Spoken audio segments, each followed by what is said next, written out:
വിക്രമാദിത്യ കഥകൾ ഭാഗം 45. 9-ാം സാലഭഞ്ജിക പറഞ്ഞ കഥ. വിശ്വാമിത്രൻ. 9-ാം ദിവസം പ്രഭാതമായപ്പോൾ അഭിഷേക ചടങ്ങുകൾ ആവർത്തിക്കപ്പെട്ടു. നിറഞ്ഞ സദസ്സിലേക്ക് ഭോജരാജാവ് പരിവാര സമേതം പ്രവേശിച്ചു. രാജകർമ്മങ്ങൾക്ക് ശേഷം അദ്ദേഹം സിംഹാസനത്തിലേറാൻ 8 പടികളും കടന്ന് 9-ാമത്തേതിൽ കാൽ വച്ചു. ഉടനടി അവിടെ നിന്നിരുന്ന സാലഭഞ്ജിക രാജാവിനെ തടഞ്ഞു നിർത്തിക്കൊണ്ട് ചോദിച്ചു, രാജാവേ, നിങ്ങൾ എവിടെ പോകുന്നു? ഈ സിംഹാസനത്തിലിരിക്കുവാൻ ഭോജരാജാവ് മറുപടി പറഞ്ഞു, ഉഗ്രപ്രതാപിയായിരുന്ന വിക്രമാദിത്യ ചക്രവർത്തിയുടെ അമൂല്യ സിംഹാസനമാണിത്. അവൾ പറഞ്ഞു, വിക്രമാദിത്യൻ എന്ന് ധാരാളം കേട്ടിട്ടുണ്ട്. അദ്ദേഹത്തെപ്പറ്റി കൂടുതലൊന്നും അറിയുകയുമില്ല. നിങ്ങൾക്ക് അറിവുള്ളത് പറഞ്ഞു തരാമോ? ഭോജരാജാവ് അവളോട് ചോദിച്ചു. എൻ്റെ സ്വാമിയെപ്പറ്റി നിങ്ങളെ ബോധവാനാക്കേണ്ടത് എൻ്റെ ചുമതലയാണ്. എന്നാൽ വിക്രമാദിത്യനെ കുറിച്ച് നിങ്ങൾ കേട്ടോളൂ. സാലഭഞ്ജിക കഥ ആരംഭിച്ചു. കാട്ടിൽ വേട്ടയ്ക്കായി വന്ന രാജാവ് വിശപ്പും ദാഹവും മാറ്റാൻ നിർവാഹമില്ലാതെ വളരെ വിഷമിച്ചു. അദ്ദേഹത്തോടൊപ്പം മന്ത്രിയും സൈന്യങ്ങളും ഉണ്ടായിരുന്നു.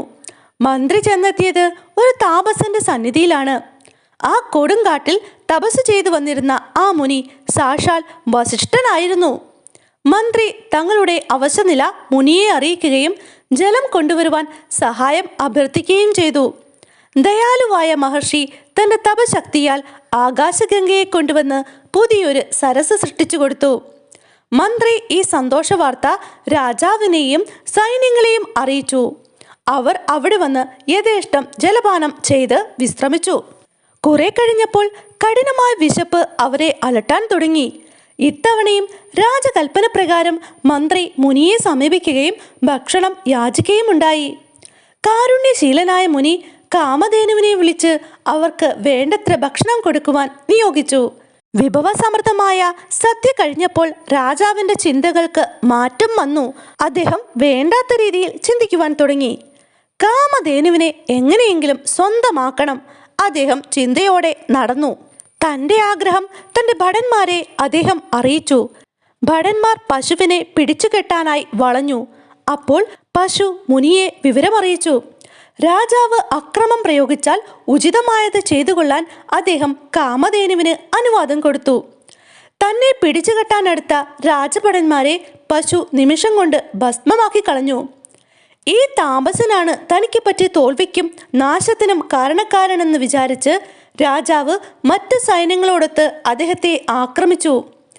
ആയുധങ്ങളെല്ലാം വെണ്ണീറായിപ്പോയി. കോപാകുലനായ രാജാവ് മുനിയെ പിടിച്ചുകെട്ടാൻ മുന്നോട്ടെടുത്തു. ഭടന്മാരെല്ലാം മരിച്ചു വീണു. ഇപ്പോഴാണ് അദ്ദേഹത്തിന് തപശക്തിയുടെ മഹാത്മ്യം മനസ്സിലായത്. ആ മഹാശക്തിക്ക് മുമ്പിൽ മറ്റെന്തും നിഷ്പ്രഭങ്ങളാണെന്ന് കണ്ടറിഞ്ഞ രാജാവ് തൻ്റെ രാജ്യവും രാജാധികാരങ്ങളും ഉപേക്ഷിച്ച് സന്യാസം സ്വീകരിച്ചു. ഏറെക്കാലം തപസ് ചെയ്ത അദ്ദേഹമാണ് പിന്നീട് വിശ്വാമിത്രനായി തീർന്നത്. വിശ്വാമിത്രൻ്റെ തപസിദ്ധികൾ അപാരങ്ങളായിരുന്നു. ഒരു ദിവസം ആകാശമാർഗത്തിൽ സഞ്ചരിച്ച് അദ്ദേഹം സുന്ദരമായ ഒരു നഗരത്തിൽ എത്തിച്ചേർന്നു. തങ്കമല എന്ന ആ നാട് വാണിരുന്നത് തങ്കമലനാഥനായിരുന്നു. മഹർഷി ഒരു സത്രത്തിലെത്തി. അദ്ദേഹം സത്രം സൂക്ഷിപ്പുകാരനെ വിളിച്ച് താൻ വന്ന വിവരം രാജാവിനെ അറിയിക്കുവാൻ ഏർപ്പാട് ചെയ്തു. വിശ്വാമിത്രനെ സ്വീകരിക്കുവാൻ തങ്കമലനാഥനും പത്നിയും വൈകിയതിന് മഹർഷി നാട് മുഴുവൻ നിർജീവമായി പോകാൻ ശപിച്ചു. സ്വാതിയും പതിവ്രതയുമായ രാജപത്നി ഈ അത്യാഹിതത്തിന് കാരണമറിഞ്ഞ് വിശ്വാമിത്രനെ നമസ്കരിച്ചു. പക്ഷേ ശാപം തിരിച്ചെടുക്കുവാൻ സാധ്യമല്ലല്ലോ. അതിനാൽ അവൾ ഒരു വരം ആവശ്യപ്പെട്ടു. അടുത്ത ജന്മത്തിലും ഞാൻ തങ്കമലനാഥൻ്റെ പത്നിയാകാൻ വരം തരണം. പുഷ്പിതയായി കഴിഞ്ഞാൽ ഭർത്താവിനെ കണ്ടെത്തുന്നതുവരെ ഞാൻ ജീവിക്കുന്ന കൊട്ടാരത്തിൽ നിന്നും ഇവിടുത്തെ ഭദ്രാക്ഷേത്രത്തിൽ വന്ന് പ്രാർത്ഥിക്കാനും പൂജാകർമ്മങ്ങൾ നിർവഹിക്കുവാനും വേണ്ടി രാത്രികളിൽ എനിക്ക് സൗകര്യമുണ്ടാക്കി തരണം. അതിനായി ഞാൻ സ്മരിക്കുന്ന മാത്രയിൽ ദേവലോകത്തെ കുതിര എൻ്റെ മുമ്പിൽ വന്നെത്തണം. ഇതെല്ലാം ക്ഷേമകരമായി നടന്നു പോകേണ്ടതിന് അങ്ങ് അനുവദിക്കണം. വിശ്വാമിത്രൻ അവളുടെ അതുല്യമായ പതിഭക്തിയിൽ സന്തുഷ്ടനാവുകയും അങ്ങനെ സംഭവിക്കട്ടെ എന്ന് അനുഗ്രഹിക്കുകയും ചെയ്തു. അന്ന് തന്നെ രാജാവും രാജ്ഞിയും പ്രജകളും ചരമഗതി പ്രാപിച്ചു. ആമ്രാദ്വീപിലെ ഹീരാപുരിയിലെ രാജാവിൻ്റെ മകളായി രാജ്ഞി വീണ്ടും ജനിച്ചു. ഇപ്പോൾ അവളുടെ പേര് മധുകരിക എന്നാണ്. സുന്ദരിയും സുശീലയുമായ മധുകരിക ജനിക്കുന്നതിന് 6 കൊല്ലം മുമ്പ് ആ നാട്ടിലെ പുരോഹിത വര്യന്റെ ഏകമകനായി തങ്കമലനാഥനും ജനിച്ചു. ഇപ്പോൾ അദ്ദേഹത്തിന്റെ പേര് ചൂതകുമാരൻ എന്നാണ്. മധുകരികയ്ക്ക് പ്രായപൂർത്തിയായപ്പോൾ കഴിഞ്ഞ ജന്മവൃത്താന്തങ്ങൾ അവൾക്ക് ഓർമ്മ വന്നു. അവൾ മന്ത്രം ജപിച്ച് ദേവലോകത്ത് നിന്ന് കുതിരയെ വരുത്തുകയും അതിന്റെ പുറത്തു കയറി രാത്രിയിൽ തങ്കമല സന്ദർശിക്കുകയും ചെയ്തു. അവൾ ഭദ്രാക്ഷേത്രത്തിൽ ചെന്ന് പൂജയും ദർശനവും കഴിഞ്ഞ ശേഷം നിർജീവമായി കിടക്കുന്ന നഗരം മുഴുവൻ ചുറ്റി നടന്നു കണ്ടു. പുലരുന്നതിന് മുമ്പ് ഹീരാപുരിയിൽ മടങ്ങിയെത്തി സ്വന്തം മണിയറയിൽ കിടന്നുറങ്ങി. അവൾ ദിവസവും അത് ആവർത്തിച്ചു വന്നു. സുന്ദരി രത്നമായ മധുകരികയെ വിവാഹം ചെയ്യാൻ പല രാജകുമാരന്മാരും തയ്യാറായി. എന്നാൽ തങ്കമലയിൽ പോയി അവിടുത്തെ രഹസ്യങ്ങൾ അറിഞ്ഞു വരുന്നവരെ മാത്രമേ താൻ വിവാഹം കഴിക്കൂ എന്ന് അവൾ നിർബന്ധം പിടിച്ചു. തങ്കമലനാഥനെ കണ്ടെത്താൻ അവൾ പ്രയോഗിച്ച ഒരു ഉപായമായിരുന്നു അത്. പല രാജകുമാരന്മാരും തങ്കമല സന്ദർശിക്കുവാൻ ഒരുങ്ങിയെങ്കിലും പലരും ആ ശ്രമത്തിൽ മരണമടഞ്ഞു. പുരോഹിത പുത്രനായ ചൂതകുമാരൻ വിദ്യാഹീനനും മൂഢനുമായാണ് വളർന്നു വന്നത്. അവനും മധുകരിയെ വിവാഹം കഴിക്കാൻ ആഗ്രഹം ജനിച്ചു. അതിനാൽ അവൻ രാജകൊട്ടാരത്തിലേക്ക് ചെന്ന് രാജകുമാരിയെ കണ്ടു. തങ്കമലയിലെ വിശേഷങ്ങൾ പറയാൻ അവൾ ആവശ്യപ്പെട്ടപ്പോൾ അത് വലിയൊരു മലയാണെന്നും അവിടെ ആകാശം വിഴുങ്ങുന്ന രാക്ഷസന്മാരും സൂര്യനെ കൊത്തിത്തിന്നുന്ന പക്ഷികളും ഉണ്ടെന്നുമായിരുന്നു അവൻ്റെ മറുപടി. മധുകരിക ഉടനെ അവനെ പുറത്താക്കി. അപ്പോൾ എങ്ങനെയെങ്കിലും മധുകരികയെ വിവാഹം കഴിച്ചേ അടങ്ങൂ എന്ന് ചൂതകുമാരൻ പ്രതിജ്ഞയെടുത്തു. ഊണും ഉറക്കവുമില്ലാതെ അവൻ ഇക്കാര്യം ചിന്തിച്ചിരിപ്പായി. മധുകരികയോട് അവന് തോന്നിയ പ്രേമവും അവളെ വിവാഹം കഴിക്കാനുള്ള ദൃഢനിശ്ചയവും കേട്ടറിഞ്ഞ ചില സ്നേഹിതന്മാർ വിക്രമാദിത്യ മഹാരാജാവിനെ ചെന്ന് കണ്ട് അപേക്ഷിച്ചാൽ അദ്ദേഹം ഇക്കാര്യത്തിൽ സഹായിക്കുമെന്ന് പറഞ്ഞു. ചൂതകുമാരൻ വൈകാതെ ഉജ്ജയിനിയിലേക്ക് യാത്രയായി. കാടും മലയും നദികളും കടന്ന് വളരെ ക്ലേശങ്ങളെല്ലാം സഹിച്ച് അവസാനം അദ്ദേഹം ഉജ്ജയിനിയിലെത്തി. രാജസദസ്സിൽ വന്ന് തന്നെ നമസ്കരിച്ചു നിന്നിരുന്ന ചൂതകുമാരനെ കണ്ടപ്പോൾ വിക്രമാദിത്യൻ ആഗമന ഉദ്ദേശം ചോദിച്ചറിഞ്ഞു. ചൂതകുമാരൻ പറഞ്ഞു, മഹാനായ ചക്രവർത്തി, ഹീരാപുരിയിൽ നിന്നാണ് ഞാൻ വരുന്നത്. അവിടുത്തെ പുരോഹിതന്റെ മകനായ ചൂതകുമാരനാണ് ഞാൻ. ഞങ്ങളുടെ രാജാവിന് മധുകരിക എന്നൊരു പുത്രിയുണ്ട്. ഞാൻ അവളെ വിവാഹം കഴിക്കാൻ ആഗ്രഹിക്കുന്നു. തങ്കമലയിൽ പോയി അവിടുത്തെ വിശേഷങ്ങൾ അറിഞ്ഞു വരുന്നവനെ മാത്രമേ അവൾ വിവാഹം ചെയ്യൂ. അങ്ങ് ദയവ് തോന്നി അവളെ എനിക്ക് വിവാഹം ചെയ്യിപ്പിച്ചു തരണം. 4 മാസക്കാലം കഴിയുന്ന ദിവസമാണ് ചൂതകുമാരൻ അവിടെ എത്തിയത്. അതിനാൽ ഭരണഭാരമെല്ലാം ഭട്ടിയെ ഏൽപ്പിച്ച് രാജാവ് അവനെയും കൂട്ടി ഹീരാപുരിയിലേക്ക് പുറപ്പെട്ടു. വേതാളം അവരെ അല്പനേരത്തിനുള്ളിൽ അവിടെ എത്തിച്ചു. വിക്രമാദിത്യൻ മധുകരികയെക്കുറിച്ച് കൂടുതൽ വിവരങ്ങൾ അന്വേഷിച്ചറിയുകയും ചൂതകുമാരനെ ഗൃഹത്തിലാക്കി യാത്ര പുറപ്പെടുകയും ചെയ്തു. അദ്ദേഹം തങ്കമല എന്ന പേര് പോലും കേട്ടിട്ടുണ്ടായിരുന്നില്ല. വേതാളത്തോട് ചോദിച്ചപ്പോൾ വേതാളവും നിസ്സഹായനായിരുന്നു. എന്തായാലും യാത്ര തുടരാൻ തന്നെ അവർ തീരുമാനിച്ചു.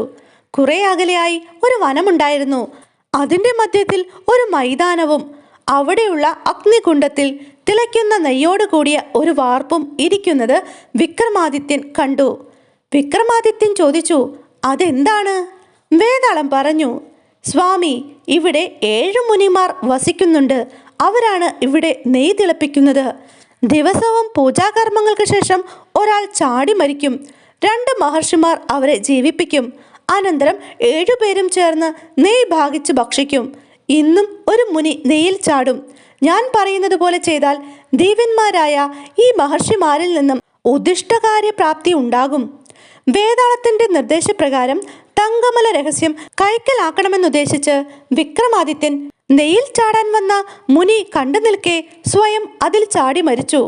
മറ്റു മുനിമാർ വന്നപ്പോൾ 7ാമൻ ഇതുവരെയും ചാടാതിരിക്കുന്നതിനുള്ള കാരണം അന്വേഷിക്കുകയും വിക്രമാദിത്യനാണ് ഇതിൽ ചാടി മരിച്ചിരിക്കുന്നതെന്ന് ജ്ഞാനദൃഷ്ടിയാൽ മനസ്സിലാക്കുകയും ചെയ്തു.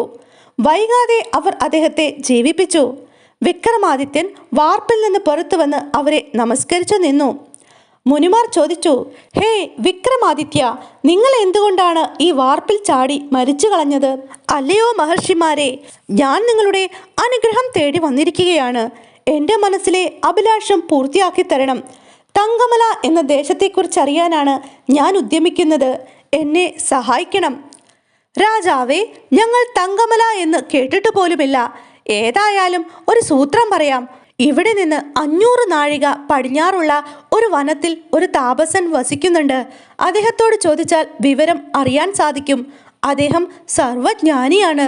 വിക്രമാദിത്യൻ മുനിമാരോട് നന്ദി പറഞ്ഞ് 500 നാഴികയ്ക്ക് അപ്പുറത്തുള്ള വനത്തിലേക്ക് വേതാളത്തിന്റെ പുറത്തു കയറി യാത്രയായി. വനമധ്യത്തിലെ ആൽത്തറയിൽ സമാധി നിമഗ്നനായിരിക്കുന്ന താപസശ്രേഷ്ഠന്റെ മുമ്പിൽ ചെന്ന് അദ്ദേഹം നമസ്കരിച്ചു നിന്നു. കണ്ണു തുറന്ന മുനി തന്റെ മുമ്പിൽ നിൽക്കുന്നത് വിക്രമാദിത്യനാണെന്ന് മനസ്സിലാക്കി. അദ്ദേഹത്തിന്റെ ആഗമന ഉദ്ദേശം ആരാഞ്ഞു. മധുകരികയുടെ പ്രതിജ്ഞയും ചൂതകുമാരനെ സഹായിക്കാൻ താൻ ഇറങ്ങിത്തിരിച്ചതും തങ്കമല എന്ന സ്ഥലം അജ്ഞാതമായിരിക്കുന്നതും അദ്ദേഹം മുനിയോട് പറഞ്ഞു. എന്നിട്ട് വിക്രമാദിത്യൻ മുനിയുടെ സഹായം അഭ്യർത്ഥിച്ചു. മുനി പറഞ്ഞു, വിക്രമാദിത്യ രാജൻ, തങ്കമല എന്ന ദേശത്തെപ്പറ്റി ഞാൻ കേട്ടിട്ടില്ല. എങ്കിലും ഒരു സൂത്രം പറഞ്ഞു തരാം. ഇവിടെ നിന്ന് 100 നാഴിക വടക്കുള്ള ശിലാദ്വീപിൽ ഒരു മഹാവൃക്ഷമുണ്ട്. ലോകത്തിൽ വെച്ച് ഏറ്റവും അധികം ഉയരവും വണ്ണവുമുള്ളത് അതിനാണ്. അതിൻ്റെ ശാഖകളിൽ കുറെ സിംഹപക്ഷികൾ വസിക്കുന്നുണ്ട്. ആനകളെപ്പോലും റാഞ്ചിക്കൊണ്ടു പോകാൻ കരുത്തുള്ളവ. അവ ദിവസവും 1000 മൈൽ അകലേക്ക് പറന്നു പോകാറുണ്ട്. ഭൂമിയിലുള്ള ഒരു സ്ഥലവും അവർക്ക് അജ്ഞാതമല്ല. നിങ്ങൾ അവിടെ ചെന്ന് അവയുടെ സംഭാഷണം കേട്ടറിയണം. തങ്കമലയെപ്പറ്റിയും അവർ പറയാതിരിക്കില്ല. വിക്രമാദിത്യൻ മുനിയെ നമസ്കരിച്ച് വിടവാങ്ങി. വേതാളം അദ്ദേഹത്തെ ശിലാദ്വീപിലെത്തിച്ചു. വിക്രമാദിത്യൻ ഒരു വണ്ടിന്റെ വേഷം ധരിച്ച് വൃക്ഷത്തിന്റെ വിടവിൽ ഒളിച്ചിരുന്നു. സന്ധ്യയായപ്പോൾ സിംഹപക്ഷികൾ 4 ദിക്കിൽ നിന്നും പറന്നു വന്ന് തങ്ങളുടെ കൂടുകളിൽ പ്രവേശിച്ചു. ഒരു പക്ഷി തിരക്കി, കൂട്ടുകാരെ, നിങ്ങൾ ഇന്ന് എവിടെ നിന്നാണ് ഇര കൊണ്ടുവന്നത്? അതിലൊരു പക്ഷി പറഞ്ഞു, ഞങ്ങളിന്ന് തങ്കമലയിൽ പോയി. വേറൊരു പക്ഷി ചോദിച്ചു, തങ്കമലയോ? അതെവിടെയാണ്? 7 കടലുകളും കടന്ന് 500 നാഴിക ദൂരം സഞ്ചരിച്ചാൽ അവിടെ എത്താം. തങ്കമലയിലെ വിശേഷങ്ങൾ എന്തൊക്കെയാണ്? കായ്കനികൾ ധാരാളമുണ്ട്. സ്വർണമയമായ ആ നഗരം അതിശയങ്ങളുടെ കലവറയാണ്. പക്ഷേ അവിടെ യാതൊന്നിനും ജീവനില്ല. ഞങ്ങൾ നാളെയും അവിടേക്ക് പോകുന്നുണ്ട്. വണ്ടിന്റെ രൂപം പ്രാപിച്ച വിക്രമാദിത്യൻ ഒരു സിംഹപക്ഷിയുടെ ചിറകിൽ പറ്റിപ്പിടിച്ചിരുന്നു. നേരം വെളുത്ത് പക്ഷികളെല്ലാം യാത്ര തിരിച്ചു. വണ്ടും അരൂപിയായ വേതാളവും അവരോടൊത്തുണ്ടായിരുന്നു. 7 കടലും പർവ്വതവും കടന്ന് അവർ തങ്കമലയിലെത്തി. വണ്ട് പക്ഷിയുടെ ചിറകിൽ നിന്നിറങ്ങി താഴെ വരികയും സ്വന്തം രൂപം കൈക്കൊള്ളുകയും ചെയ്തു. വേണ്ടിടത്തോളം ഫലങ്ങൾ ആസ്വദിച്ചു കഴിഞ്ഞപ്പോൾ സിംഹപക്ഷികൾ തങ്ങളുടെ താവളത്തിലേക്ക് പറന്നുപോയി. വിക്രമാദിത്യനും വേതാളവും നഗരത്തിലെ കാഴ്ചകൾ കണ്ടു നടന്നു. ആ വിശാലമായ നഗരത്തിൽ ജീവനുള്ള ഒരു വ്യക്തി പോലും ഇല്ലാത്തതിനാൽ അദ്ദേഹം അതിശയിച്ചു പോയി. അവർ ഭദ്രാക്ഷേത്രത്തിനടുത്തെത്തി വിശ്രമിച്ചു കൊണ്ടിരിക്കെ രാത്രിയാവുകയും ആകാശത്ത് നിന്ന് ഒരു കുതിര ഇറങ്ങി വന്ന് ക്ഷേത്രനടയിൽ നിൽക്കുകയും ചെയ്തു. കുതിരപ്പുറത്ത് സർവാംഗ സുന്ദരിയായ ഒരു തരുണീരത്നം ഇരിപ്പുണ്ടായിരുന്നു. അവൾ ഇറങ്ങി വന്ന് കുതിരയെ ഒരു തൂണിൽ കെട്ടിയിടുകയും സ്നാനം കഴിച്ച് ക്ഷേത്രത്തിൽ പ്രവേശിക്കുകയും ചെയ്തു. അവിടെ പൂജയും ആരാധനയും നടത്തി. എന്നിട്ട് അവൾ ക്ഷേത്രത്തിന് പുറത്തു വന്ന് കുതിരപ്പുറത്ത് കയറി ആകാശമാർഗം തന്നെ അന്തർധാനം ചെയ്തു. ഈ സുന്ദരി ആരാണെന്നും എവിടെ നിന്ന് വരുന്നുവെന്നും വിക്രമാദിത്യന് മനസ്സിലായില്ല. അവർ വീണ്ടും കുറെ നേരം ക്ഷേത്രത്തിലും നഗരത്തിലും ചുറ്റി നടന്നു. അടുത്ത പ്രഭാതത്തിൽ വേതാളത്തിന്റെ പുറത്തു കയറി രാജാവ് മടങ്ങി. സപ്തസമുദ്രങ്ങളും വനാന്തരങ്ങളും കടന്ന് അവർ ഹീരാപുരിയിലെത്തുകയും ചൂതകുമാരനെ ചെന്ന് കാണുകയും ചെയ്തു. ചൂതകുമാരൻ സന്തോഷിച്ചു. വിക്രമാദിത്യൻ പറഞ്ഞു, ഹേയ് ചൂതകുമാര, നീ നാളെ രാവിലെ കൊട്ടാരത്തിലേക്ക് പോയി മധുകരിയെ വിവാഹം ചെയ്തു തരാൻ ആവശ്യപ്പെടണം. തങ്കമല രഹസ്യം ചോദിച്ചാൽ ഞാൻ പറയുന്നത് പോലെയൊക്കെ പറഞ്ഞോളൂ. തങ്കമലയിലെ അതിശയകരമായ കാഴ്ചകളെക്കുറിച്ചും രാത്രിയിൽ ഒരു സുന്ദരി കുതിരപ്പുറത്ത് കയറി ആകാശമാർഗം വന്ന് ഭദ്രാക്ഷേത്രത്തിൽ പൂജ കഴിച്ച് മടങ്ങുന്നതിനെപ്പറ്റിയുമൊക്കെ വിക്രമാദിത്യൻ ചൂതകുമാരനെ ഗ്രഹിപ്പിച്ചു. പിറ്റേ ദിവസം സർവാലങ്കാര വിഭൂഷിതനായി ചൂതകുമാരൻ കൊട്ടാരത്തിലെത്തുകയും വിക്രമാദിത്യന്റെ നിർദ്ദേശങ്ങളനുസരിച്ച് പ്രവർത്തിക്കുകയും ചെയ്തു. തങ്കമലയിലെ രഹസ്യങ്ങൾ പറഞ്ഞു കേട്ടപ്പോൾ അയാൾ പൂർവ്വജന്മത്തിൽ തന്റെ ഭർത്താവായിരുന്നുവെന്നും ഈ ജന്മത്തിലും തന്റെ ഭർത്താവായിരിക്കേണ്ടതാണെന്നും മധുകരിക നിശ്ചയിച്ചു. അവൾ അയാളെ ആദരിച്ചു സൽക്കരിക്കുകയും തങ്കമലയിലെ ജനങ്ങളെയെല്ലാം ജീവിപ്പിക്കാൻ അഭ്യർത്ഥിക്കുകയും ചെയ്തു. അതിനുശേഷം അവൾ സ്വന്തം മാതാപിതാക്കളെ വിളിച്ച് മുൻ ജന്മ കഥകൾ മുഴുവൻ അവരോട് പറഞ്ഞു. ചൂതകുമാരൻ മടങ്ങിയെത്തി വിക്രമാദിത്യനെ കണ്ട് അവൾ പറഞ്ഞ കാര്യം പറഞ്ഞു. അതായത് തങ്കമലയിലെ ജനങ്ങളെ മുഴുവൻ ജീവിക്കേണ്ട ചുമതല തനിക്കാണെന്ന കാര്യം. അപ്പോൾ വിക്രമാദിത്യൻ ചൂതകുമാരനെയും കൂട്ടി വേതാളത്തിന്റെ പുറത്തു കയറി ഹിമാലയ പർവ്വതത്തിൽ തപസ് ചെയ്യുന്ന വിശ്വാമിത്രന്റെ മുന്നിൽ ചെന്നെത്തി. തന്റെ സന്നിധിയിൽ നമസ്കരിച്ചു നിൽക്കുന്ന വിക്രമാദിത്യനെ മുനി തന്റെ ജ്ഞാന സൃഷ്ടിയാൽ മനസ്സിലാക്കി. വിശ്വാമിത്രൻ ചോദിച്ചു, വിക്രമാദിത്യരാജൻ വിദൂരസ്ഥമായ ഹിമവാനിൽ വന്ന് എന്നെ കാണുന്നതിൻ്റെ ഉദ്ദേശം എന്താണ്?